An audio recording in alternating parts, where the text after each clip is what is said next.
My wife confessed she cheated right before our wedding.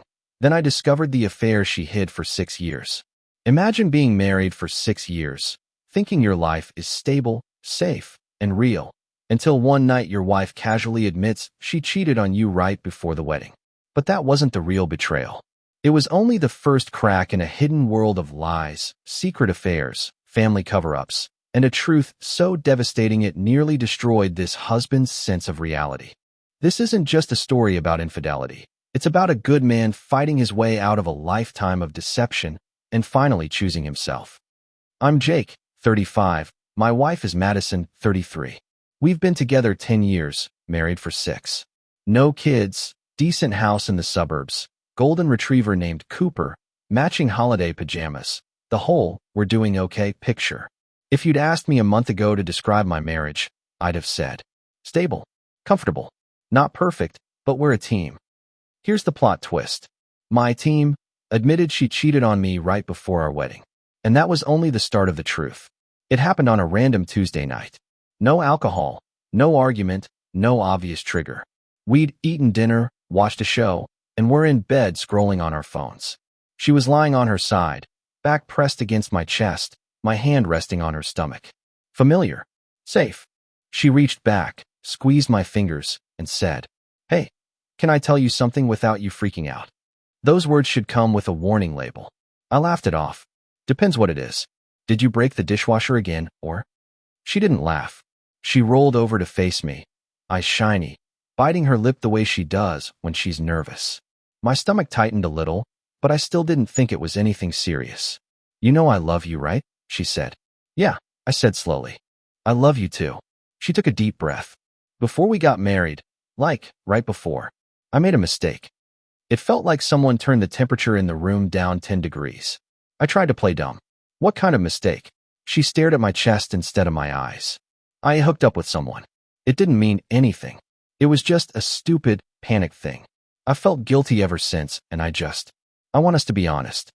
For a second, my brain refused to process the words. Hooked up. Right before the wedding. 6 years ago.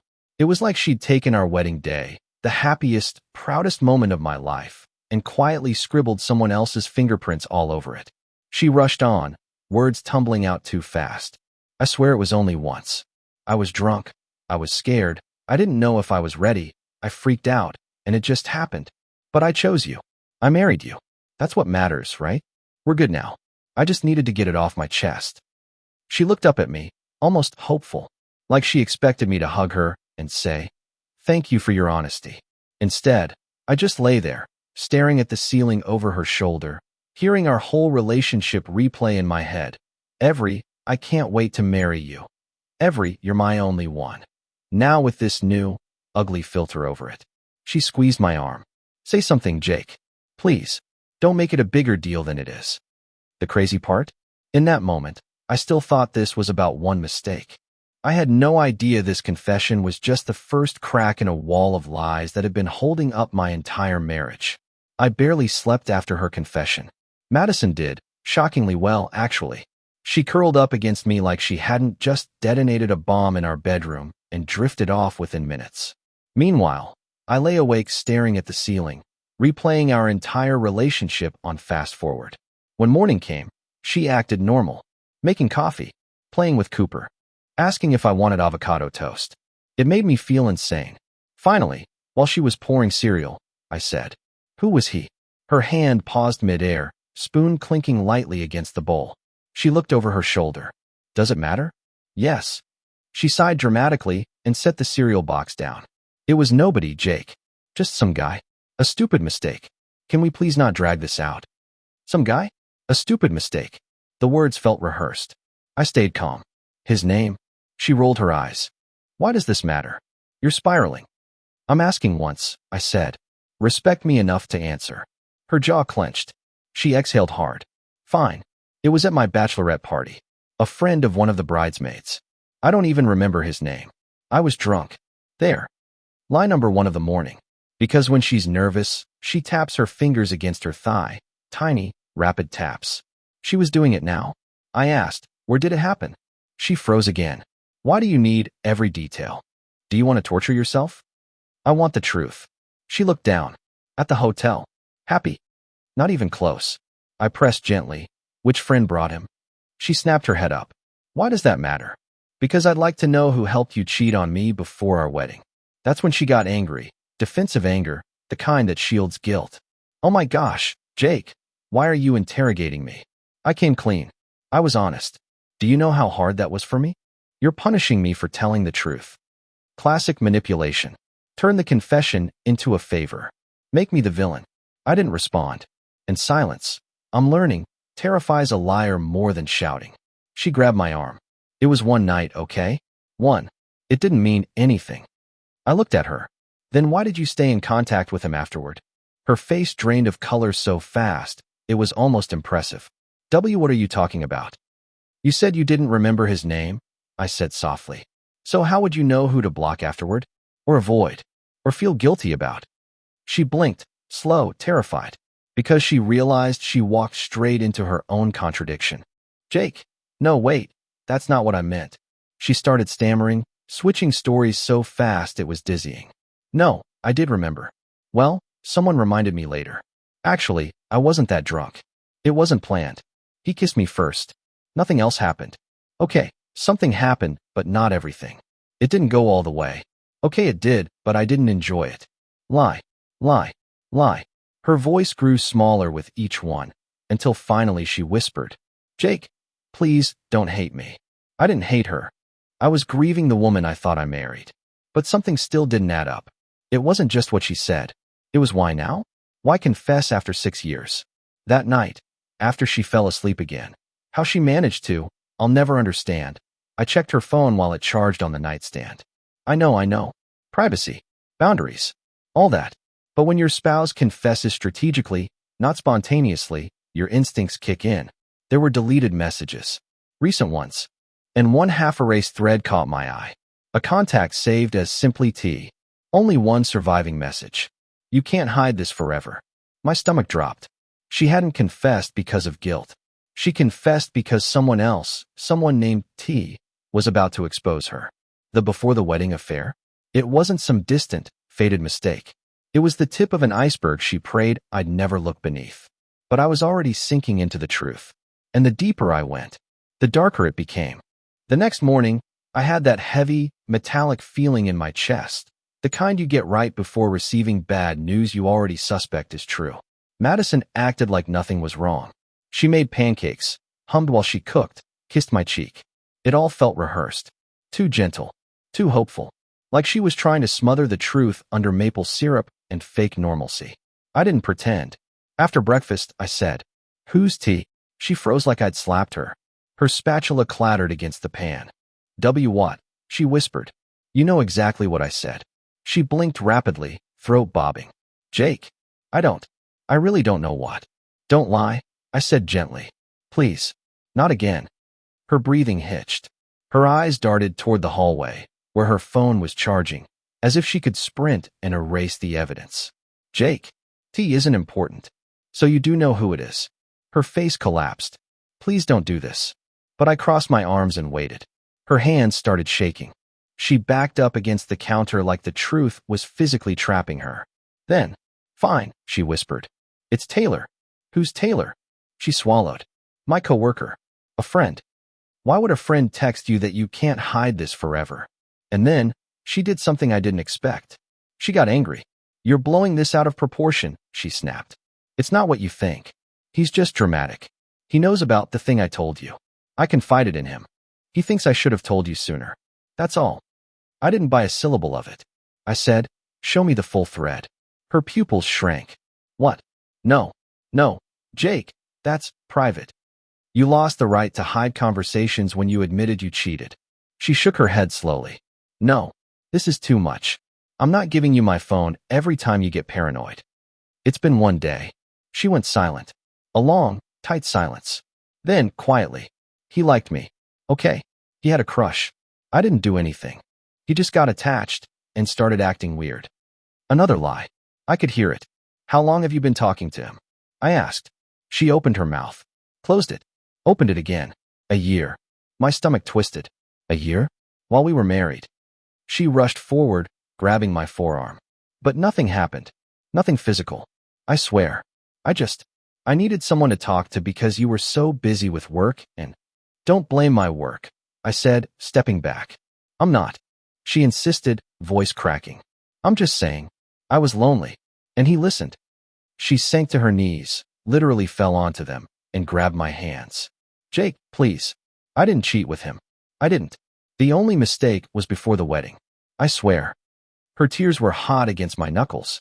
I wanted to believe her. Some stupid, wounded part of me still wanted the version of her I married. The sweet, funny woman with the dimples and the soft laugh. But something didn't fit. A coworker doesn't guilt-trip her with "you can't hide this forever." A coworker doesn't send messages that get deleted. A coworker doesn't make her change her phone password every 2 weeks. There was more. Much more. I helped her stand, sat her on the couch, and asked quietly, Madison, did this really happen just once before the wedding? She hesitated. Just a second. But it was enough. Jake, she whispered. I told you the truth. You told me a truth, I said. Not the truth. Her chin quivered. I don't know what you want me to say. I want the whole story. She began shaking her head over and over, tears streaming. No, Jake. If I tell you everything, you'll leave me. There it was, said out loud. The reason for her confession. The reason for her lies. The reason for T's message. If I knew everything, I'd walk. My voice barely came out. How many others? She pressed her hands to her face, muffling her voice. I don't know how to say it. Say it anyway. She lowered her hands slowly and whispered, 2. My vision blurred. 2. Including the guy before the wedding? She shook her head. 2 after. The room tilted. Time paused. And in that split second of silence, the kind that swallows entire marriages, she added, voice breaking. I didn't mean to hurt you. I didn't think you'd ever find out. That was when I finally understood. The guilt wasn't eating her. The fear was. Not fear of losing me. Fear of losing her comfort. Her stability. Her safety net. Me. She was terrified not because she loved me, but because her world depended on me staying. That realization hurt more than anything she confessed. And it was only the beginning. Madison sat on the couch, trembling, face streaked with tears. I felt hollow, like someone had scooped out the inside of my chest and left nothing but echo. 2 affairs after the wedding. One before. A year-long emotional affair with T. And apparently, more secrets she still hadn't said. But before I could ask another question, the front door opened. Her mother walked in. No knocking. No warning. Just barged right in, like she owned the place. Linda, 59F. Perfect hair, sharp eyes, voice like a judge handing out sentences. Madison, honey, are you okay? Why did you call me crying? She saw my face. Then her daughter curled into a shaking ball on the couch. Her expression soured instantly. What did you do? She snapped at me. Not a hello. Not a question. Just instant blame. I blinked. Excuse me. You heard me, she said, stepping between me and her daughter as if I were a threat. She called me sobbing. What did you say to her? Madison covered her face with her hands. Mom, please don't. No, Linda said, waving her off. He needs to answer. My voice stayed calm, eerily calm. She confessed she cheated. Multiple times. Linda stiffened. Not shocked. Not outraged. Just annoyed. Oh, for heaven's sake, she muttered. That's what this is about. Madison sobbed harder. I stared at her mother. That doesn't shock you? Linda put a hand on her hip. Jake, she made a mistake. Every couple deals with something eventually. 3 affairs is not a something, I said. Stop being dramatic, Linda snapped. It was before the wedding. That's practically ancient history. Madison whimpered. Mom, no, please stop. And the recent ones? I asked quietly. Linda ignored that part completely. She marched closer to me, lowering her voice like she was about to give moral wisdom. You need to understand that women in our family struggle. Struggle? I repeated. With commitment, she said sharply. With boundaries. My jaw clenched. Madison tugged on her mom's sleeve. Mom, stop. Please. But Linda kept going. Her grandmother was the same. Her aunt. Even I had my moments before I settled down. I blinked. Meaning? Linda shrugged. Passionate women make impulsive choices. She's no different. It's in her blood. I felt my stomach turn. This wasn't just a confession. It was a pattern. A generational narrative taught, excused, normalized. And you expected me to what? I asked. Accept that she was destined to cheat? Linda scoffed. She always comes home, doesn't she? That's what matters. Madison sobbed harder. Her father entered then. George, 61M. Quiet, tired, holding a grocery bag like he wasn't sure if he should even be here. Linda, he said softly, don't start this again. She spun on him. He's overreacting. He's not, George said gently. And you know he's not. Something sad flickered in his eyes. Madison, he said softly. Did you tell him everything? She shook her head violently. Dad, please don't. Please don't say anything. But George sighed. A long, defeated sigh. And then he looked at me. Jake, none of this is your fault. Linda glared at him. What are you doing? He kept his eyes on me. Her mother and I learned years ago that Madison struggles with honesty. She had therapy for it in college. Madison screamed into her hands. Dad, stop. I felt like the room was tilting again. Therapy. For compulsive lying. A secret her entire family hid. Linda hissed at her husband. You're making it worse. No, George said. This has been hidden long enough. He turned back to me. She lies when she's scared. When she's excited. When she wants attention. When she feels trapped. She's not malicious. She just doesn't know how to stop. Madison fell off the couch and onto her knees, grabbing her father's pant leg. Please stop. Please. I can fix this. Don't tell him anything else. George put a sad hand on her shoulder. You can't fix something you refuse to admit is broken. Then he looked at me again. She didn't just cheat before the wedding, Jake. My chest tightened. He continued. She cheated after too. More than once. We tried to help her. We thought she had changed. Madison screamed. A raw, desperate scream from the floor. Dad, please. Please don't do this. Linda stepped forward again, face red with anger, not at her daughter, but at me. You see what you've done? You've pushed her to her limit. I stared at her in disbelief. What I've done? You forced this confession. She snapped. She never would have told you if you didn't demand things from her she wasn't ready to give. I almost laughed. Honesty, I asked. I demanded honesty? That's unreasonable for her. Linda shouted. Madison sobbed harder, folding into herself on the rug. And right then, something inside me snapped back into place. Clarity. Calm. Finality.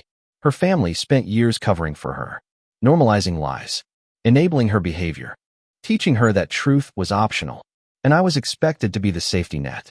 I looked down at her, curled on her knees, shaking, begging, pleading, and realized something life-changing. She wasn't broken because she cheated. She was broken because she grew up in a home where accountability didn't exist. And if I stayed, I'd become part of that system. I stepped away. She clawed at my pant leg. Jake, please, don't leave me. I swear I'll get help. I swear I'll stop. I swear, don't give up on me. Don't walk away. Her mom grabbed my arm. You can't leave her like this. George shook his head sadly. Yes, he can. Madison screamed, a raw, shaking cry. Jake, please. But I was already stepping toward the door. Because the truth wasn't destroying our marriage.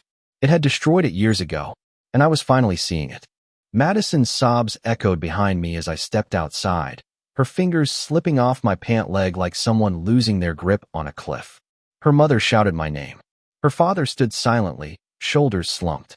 Cooper barked from the hallway, confused and anxious. But I didn't look back. I walked out the front door, and for the first time in years, the air didn't feel heavy. It felt clean. The aftermath begins, her panic, my silence. Within minutes of leaving, my phone started exploding with messages. Madison, please just come home. I can explain everything better. Jake, I'm losing it. Please talk to me.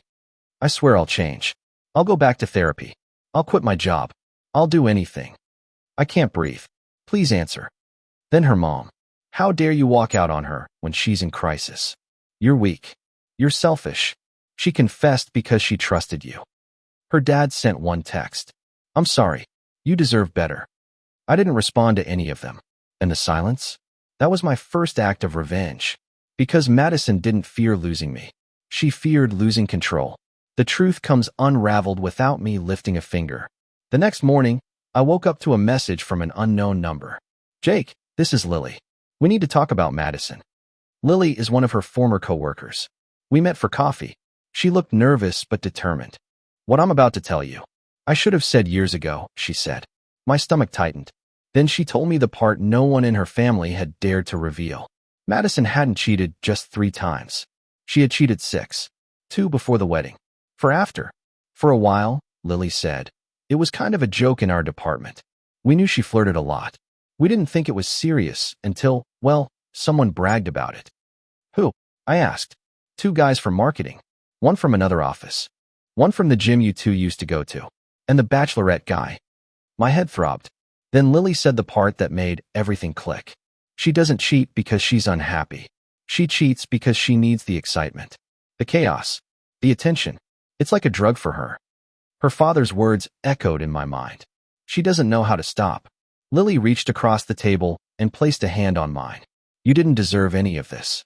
None of it. Revenge finds me, and I don't stop it. I didn't plan revenge. It came naturally. Her 2 most recent affair partners? One had a girlfriend. One had a wife. I didn't expose them myself. Life handled it. Girlfriends talk. Screenshots circulate. Co-workers whisper.